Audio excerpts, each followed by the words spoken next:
Атырау қаласындағы газ құю станциясында жарылыс болды. Тілсіз жаудан 4 адам зардап шекті. Оқиғаның мән жайын Жұлдыз Қайратқызы әңгімелейді.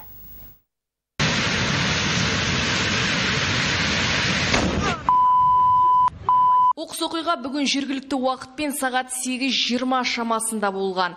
Атамбаев көшесінде орналасқан автокөлікке газ құю станциясында автоцистерна жарылған.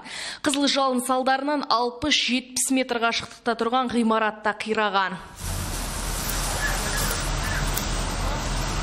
Өрт сөндіру бөлімі келгенде банағы түгелдей заправка өртеніп жатырды. Қазіргі өшіру кезінде жарылыс болып, 18 тонналық ұйымқыш газбен жарылыс болып, біздің 2 қызметкер әртүрлі дәрежедегі күйік жарақатын алды. Одан бөлек банағы автокөліктің водителі мен банағы заправщик күйік жарақатын алды. Енді өрттің шығу себебі мен шығыны қазіргі мезгілде анықталуда. Жанар жағармай бекеті қожайының айтуынша, мұнда қауіпсіздік ережелері толық сақталған. Біздер арендаға алдық айттым ғой. Биыл 2020 жылды 1-ші бастап, қаңтарынан бастап арендатормыз. Жарлық қауіпсіздік ережелері сақталады түгелдей. Неден болғанын тағы да айтамын.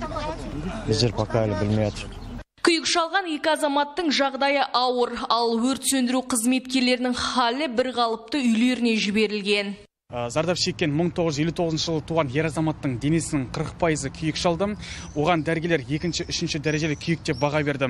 Ал 1986 жылы туған ер адамның денесінің 90% күйік шалып, 1-2, 3 дәрежелі күйік деп баға берді. Дәрігерлердің айтуынша қазіргі таңда жағдайлар өте ауыр, жансақтау бөлімінде жатыр. Ал тілсіз жауды ауыздықтаған 2 өрт сөндіруші қызметкерлерді 2% күйік шалды.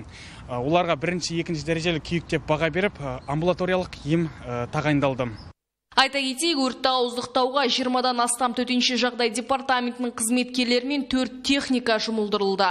Ал апат от толықтай 9:58 шамасында сөндірілген. Қазір оқиғаның жай жапсарын полицейлер жіті тексеруде. Жұлдыз Қайратқызы, Тілек Абылғұмаров, жаңалық қызметі.